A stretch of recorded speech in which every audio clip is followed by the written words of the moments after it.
Howdy y'all, Joe Hills here, recording as I was doing Nashville, Tennessee, and today on the Hermitcraft server, we're going to be doing a few more finishing touches on our castle.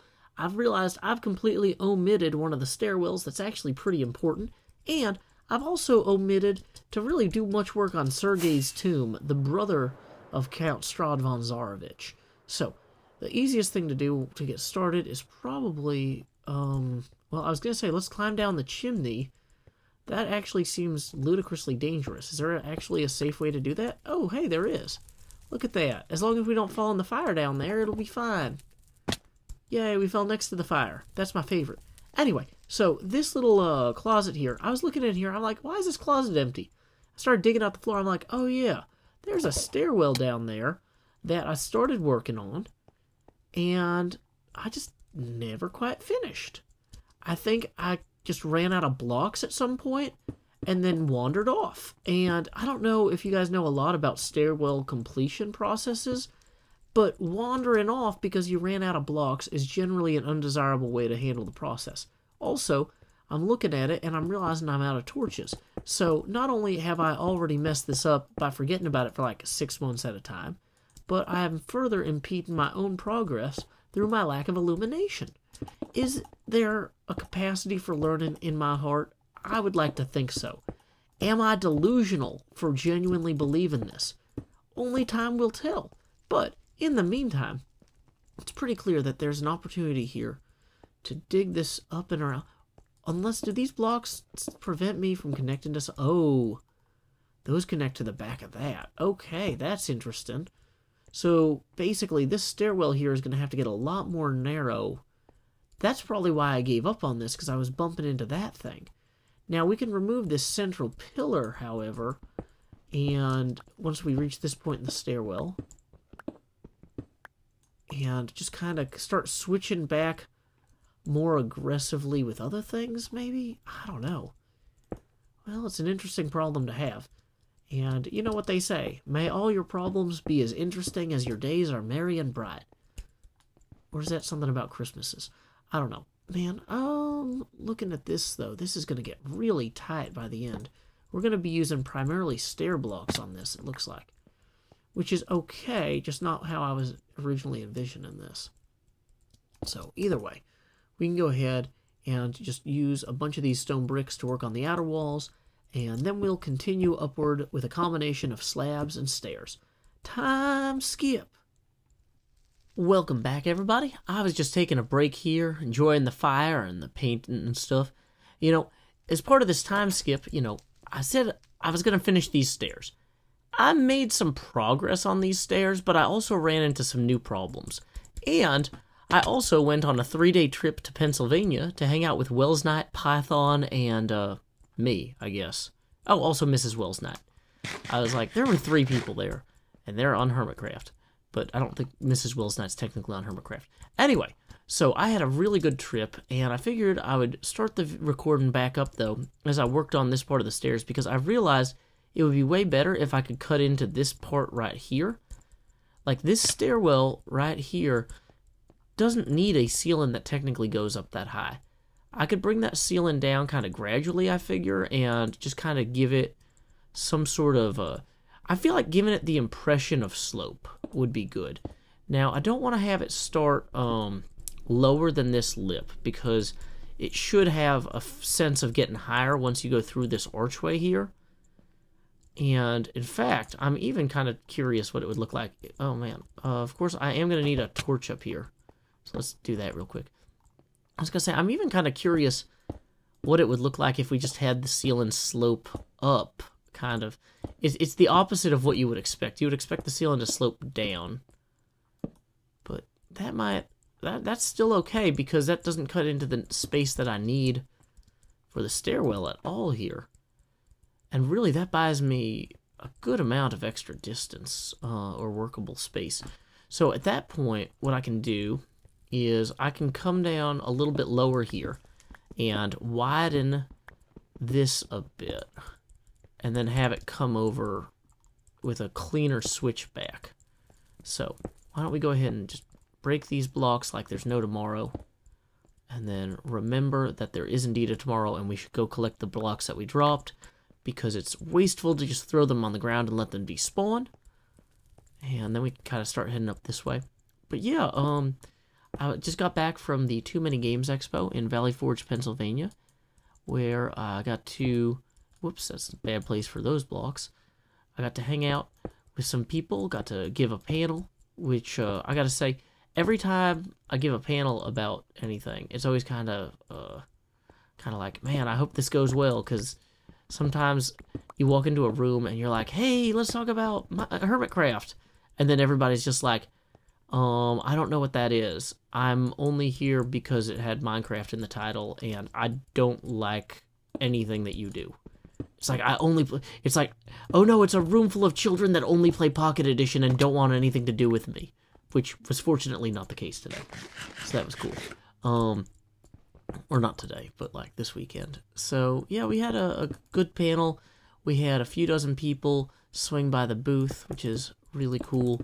I got to sign some things, got to take some photos, you know. So if you follow me on Twitter, you probably saw like a million of those photos retweeted. But, you know, that's just kind of nice little memento for people to take home.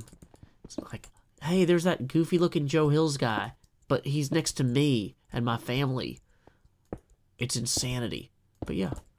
Hey, there we go. We have somehow managed to make this thing work. Do I actually need this part to be this low? I don't think I do, because this is also technically like a space that doesn't exist.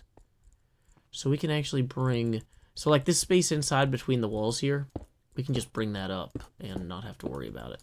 Boom. Check that out, guys. That's the Joe Hills difference. Now, this is part of the actual floor, I'm realizing, so maybe we'll put some stone brick stairs there, just for appearance's sake. But yeah. Okay. See, now, keep in mind again, like, this is a back stairwell that's intended to be used by the servants of the Dark Vampire Lord Strahd, and, you know, in certain cases, he might use it himself, you know, just to get around, to mess with people behind the scenes, but, like, this does not have to look good. Guests are not intended to be using this, and in fact, if they are using this, they're probably there to kill the Dark Lord Strahd, in which case he would want them to be like, what's going on with the stairwell? It keeps starting and stopping with the pillar in the middle. Like, is this structurally sound? I can't tell, you know? So, I feel like this does a good job of communicating what we want to communicate there, which is, fear? Yeah, let's go with fear. Excellent. So yeah, we're back here in the nice, warm, convenient study. But if we do take that staircase all the way down, there is another room that I was hoping to get started on a little bit today, and that is the tomb of Strahd's murdered brother Sergei. And Sergei's tomb is described in detail in the book, so I think I'm going to head down there and read that section to you real quick, just to give you a sense of what we're trying to accomplish. Time skip! Who's the guy who can conquer death? That's Joe Hills. He plays for Nashville when he plays Minecraft. That's Joe Hills. That's Joe Hills. Welcome to Sergei's tomb. You know, the first line here, a portcullis is closed in the archway into this tomb. That makes me think that this should be more of an archway. Like, you know, maybe we take some of the stone here and, you know, for a lot of cases around the castle, we've used polished diorite for, or not diorite, polished andesite for archways. But you know what? Maybe just kind of giving this a little bit more of a rounded feel here would kind of add to this. And there we go. That's a good start. Now we have an archway at least. Now I think it's supposed to have quartz stairs. Let's see here. Let me read from the boxed text. White marble steps descend to a tomb that has a vaulted ceiling 30 feet overhead. A stillness, a calm amid the storm is felt here. In the center of the tomb, a white marble slab supports an intricately inlaid coffin. Okay, so we're going to probably want more block quartz for that. Just guessing. Chiseled in the slab is a name, Sergei von Zarovich. To the north, behind the coffin, are 3 alcoves, which we started on those. A beautifully carved statue stands in each alcove. A stunning young man, flanked by 2 angels, looking polished and new as the day each was placed there. An iron lever protrudes from the south wall, west of the tomb's entrance. So south wall is this side, sun rises in the east and sets in the west. So we can take a lever real quick and just slap that. Whoa, or an ender pearl, because, you know, why not? Why not an ender pearl? You know, if you're going to throw something on a wall, why not something that teleports you with or without your agreement? So let's go ahead and actually have these stairs kind of come in like this. Let's see. And then we can kind of come around like so. Boom, boom, boom.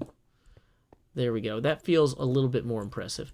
Now, in the center of the tomb, we want that white quartz slab with the coffin on it. So to get the coffin actually up there with the directionality we intend, we might need to put some dirt here temporarily and then just kind of go boom, boom.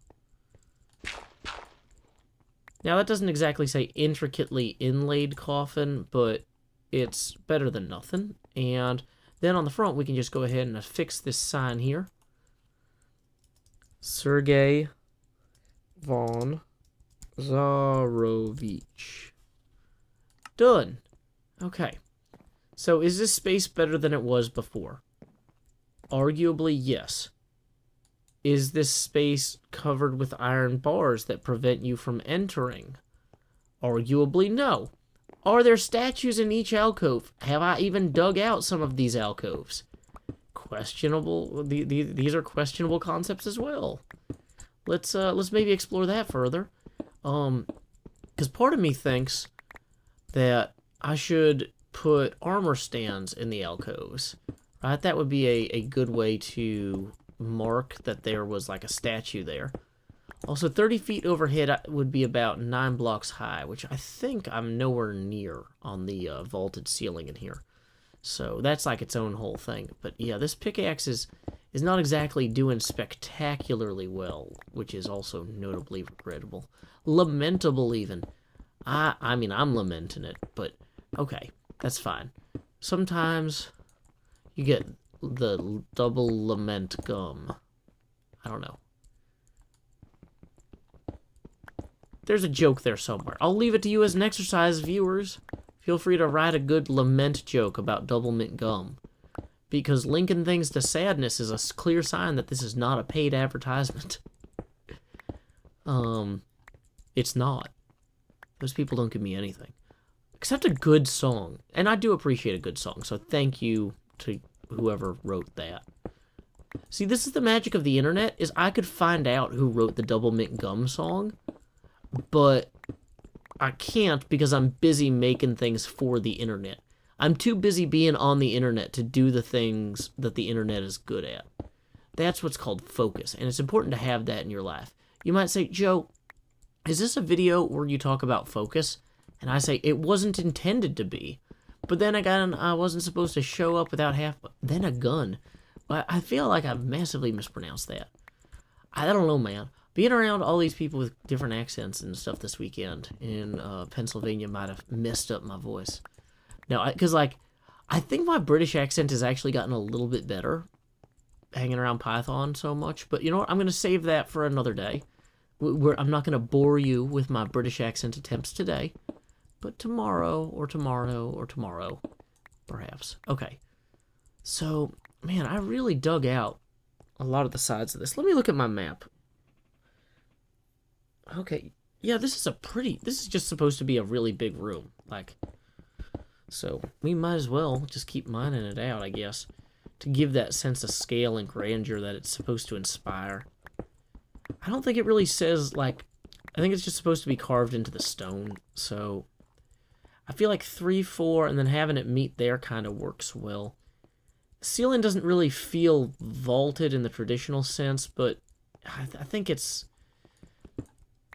You know, not that I want to be the guy doing the passable amount of effort, but I feel like this is passable, but it's not, that's not good enough. I don't know. So, dang it, I don't want cobblestone. I want smooth stone. There we go. Okay. So how is it that this one meets up with that one and that one doesn't, is the next question. Like, somehow these join better. It is taller. That's what it is. Okay, I'm looking at this and I'm like, I don't even know what's going on, but I do know what's going on. Okay, there we go. So, boom. This is a more passable version of something that should be even better than this. So, here's what I'm thinking we do. Let's go get some iron to make iron bars, and I was thinking of using armor stands for the statues, but in some ways it's just better if they're blocks of quartz, because it makes them, I think, feel more frightening or more substantial. Because here's the thing, too, is players know if I put in an armor stand, I'm probably not going to actually have that armor stand walk around and attack people during the game. But I will move 2 blocks. That is not a problem for me.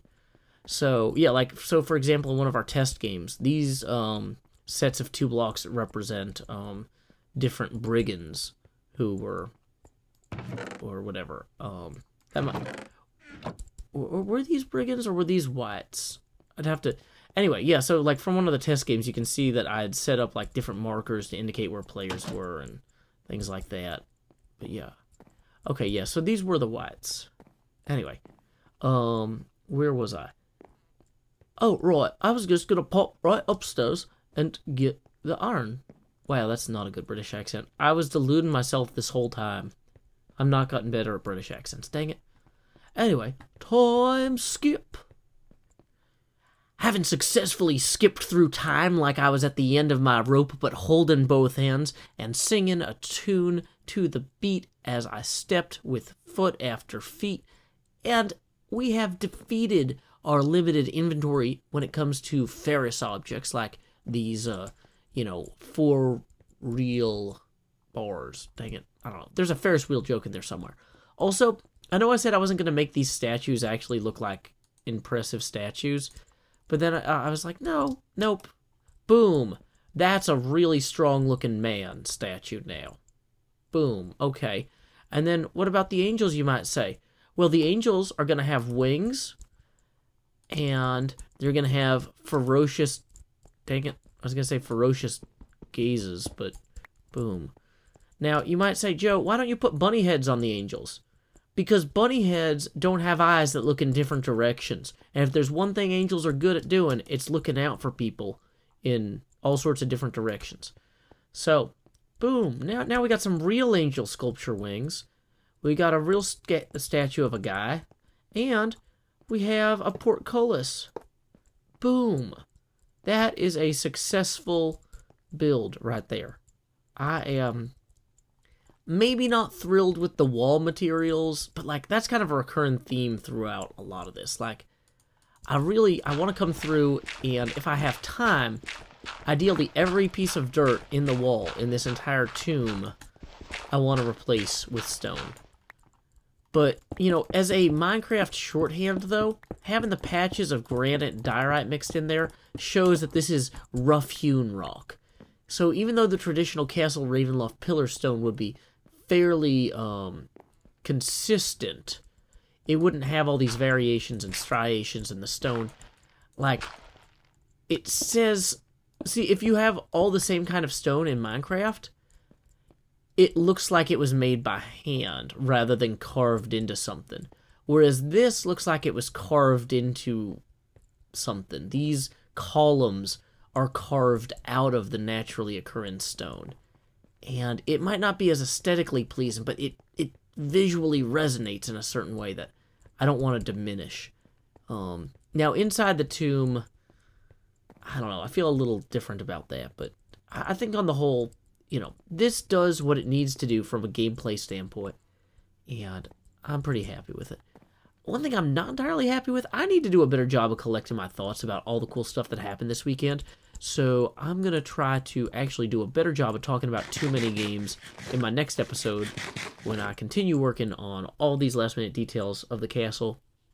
But there's just so much good stuff that happened, but I didn't write it all down. And I need to take an hour and just think about it and reflect on the weekend and give the weekend its honest due. And so anyway, thank you guys so much for coming out for this episode. Until next time, y'all, this is Joe Hills from Nashville, Tennessee. Keep adventuring. Angels.